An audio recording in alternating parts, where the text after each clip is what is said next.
My wife and I were married for 6 years when we started going to a new church. It took us a while to find one we didn't feel uncomfortable at. After the first service, the pastor gave us each contact cards to fill out.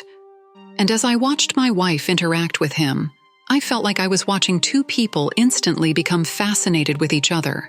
Even though I was standing there and the pastor mentioned his wife, they still seemed enthralled by the other. I finally broke up the conversation by reminding my wife I had to get home to watch the Eagles play during the game. I noticed her texting someone a lot. That was the first sign. That night, I finally asked where she was messaging, and she said it was a woman from church that she exchanged numbers with while I was getting coffee. I did remember her talking to a woman while I poured myself coffee, so I believed her lie. But that night she wasn't very eager to have sex, and her phone kept buzzing as we did it. The next few days, there was no sex or phone buzzing. I glanced at her screen and noticed a little moon symbol in the corner, so I knew she put her phone on silent. I saw a text from a woman's name, but it didn't make sense, and at the time I didn't think she was doing anything more than texting a new friend too much. Well, she refused to talk about why she didn't want to have sex anymore. I didn't faze her one bit. She was always holding her phone, even as she made dinner or laid in bed. She started picking fights with me. I might ask her to put the phone down, which seemed to give her more of a reason to ignore me and stay on her phone, since, according to her, we weren't getting along anymore. She told me she was signing up for a night class at the church every Thursday. This was when we hadn't done anything together for a month and a half, so I was angry and irritable. I asked if I could go with her, and she said it was a women's-only thing.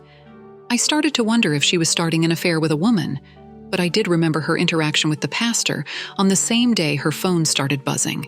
So I followed her on the first night. I knew her going anywhere without me. After all, our abstinence was a really bad sign. She actually drove to the church, so I drove past the entrancey feeling a little delusional. But when I turned around and drove by again, I noticed there were only 2 cars in the parking lot. I entered the parking lot and parked far away.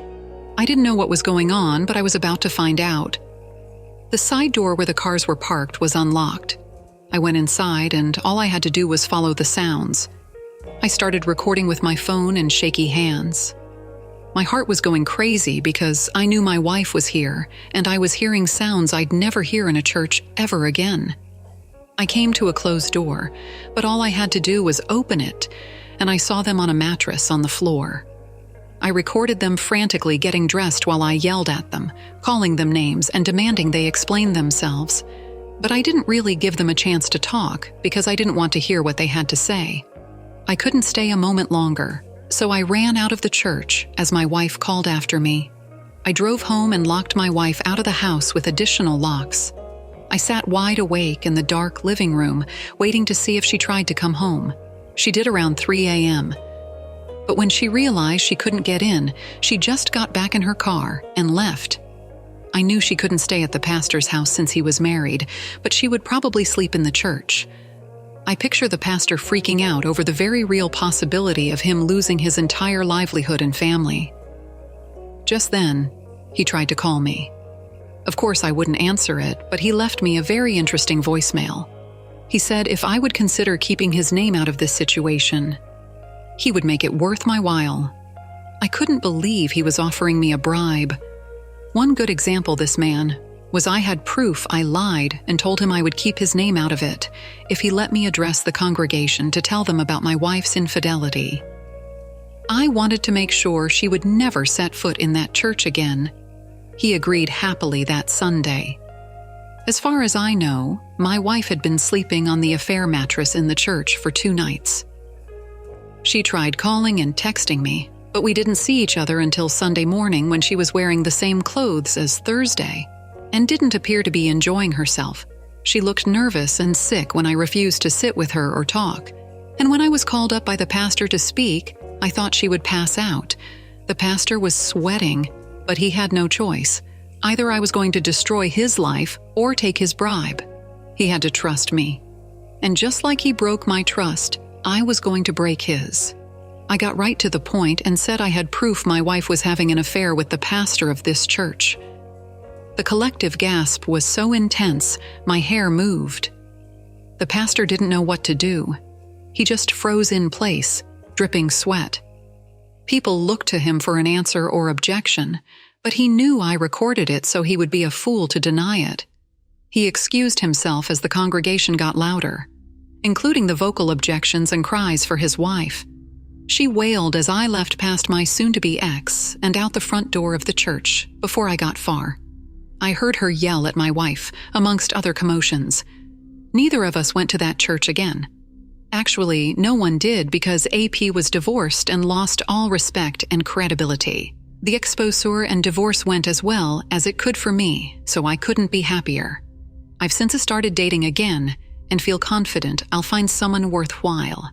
I've noticed my life happening in chapters, so when a change occurs, it doesn't take away my motivation to keep moving forward.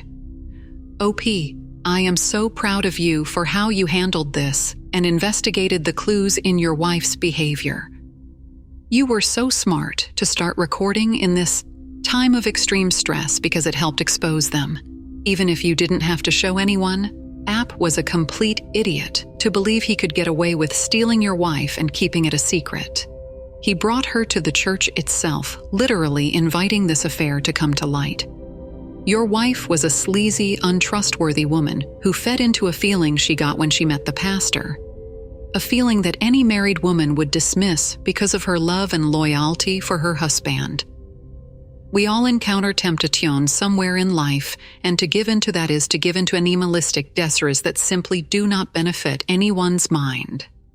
It's in human nature and our own well-being to pair with a romantic partner for life, and ideally never experienced anything but loyalty and a sacred partnership.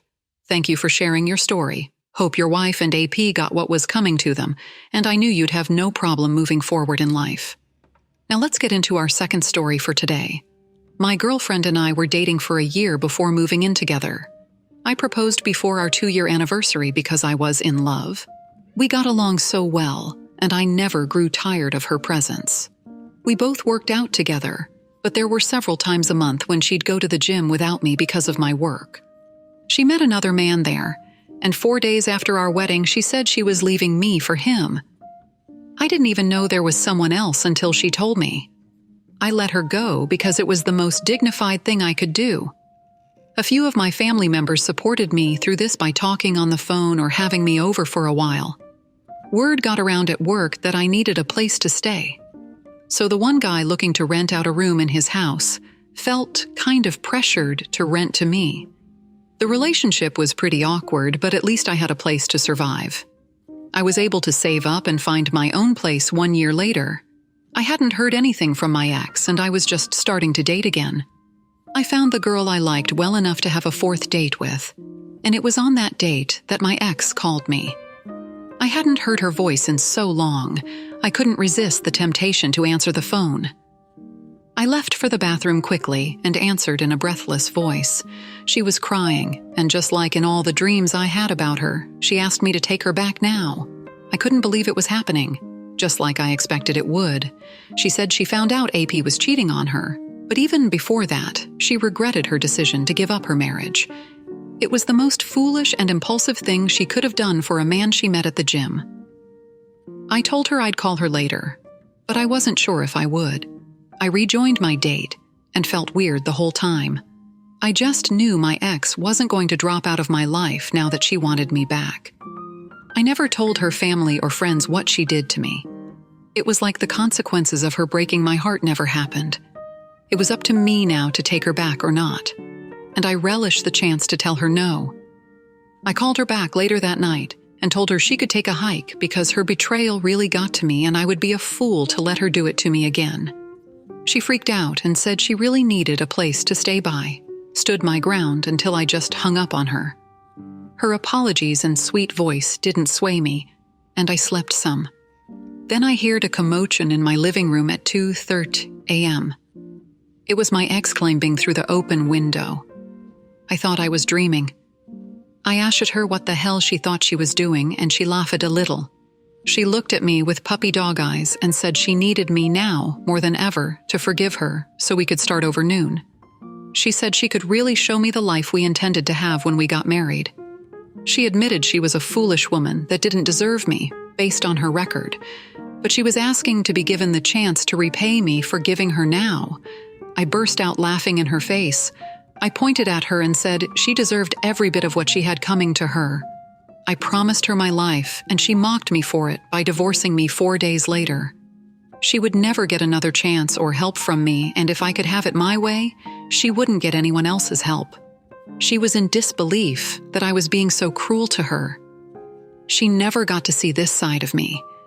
She started sobbing and told me if I didn't let her move back in, she would be homeless with nowhere to go because AIP kicked her out. Out of curiosity, I asked why, and she said it was because she conceived a baby with another woman, so he kicked her out to let them move in. I just laughed and told her she deserved this. And if she didn't get out of my place and face her consequences, I'd call the police. She proceeded to cry, standing or sitting in my front yard until around 7:30 a.m., when neighbors started coming out and going to work. They looked at her funny enough to scare her away without a pee. She tried to return to her family in her greatest time of need. It worked for about 1 week, but then I made my round of delayed phone calls. I told each of her family members what ended our marriage so suddenly and updated them on the recent situation she found herself in. I asked them to discourage her from trying to get in contact with me or anyone else until she took some time to find herself. Well, my calls works like a charm, and her family responded either by refusing to help her or keeping tabs on her like a nosy parent. She didn't have financial assistance or trust, which is the least she had coming. She was also forced to experience the heartbreak. She was so willing to dish out OP. I am so sorry your wife left you for a stranger at the gym. I admire your strength and perseverance to go on living your life. It's so good to hear that she finally had to endure the same pain and betrayal she gave you. Honestly, what could she expect knowing she left you for this man? It only makes sense that she wouldn't be able to live happily ever after. The guilt should have eaten her likes, and when that fails, history repeats. She was left by a cheater, made to feel exactly how she made you feel. You did a great job of resisting her manipulative apology. Always put yourself and the future you see for yourself ahead of anyone else. And remember that any successful and healthy relationship has consistently open communication about any and all feelings. It's the only way to maintain happiness and love. Remember to receive any criticism or requests with an open heart while maintaining your own boundaries of self-respect. Thank you all for taking the time to listen to today's stories. If you enjoy listening, please feel free to like and subscribe if you haven't already. Also, comment below with your thoughts on what happened. Take care,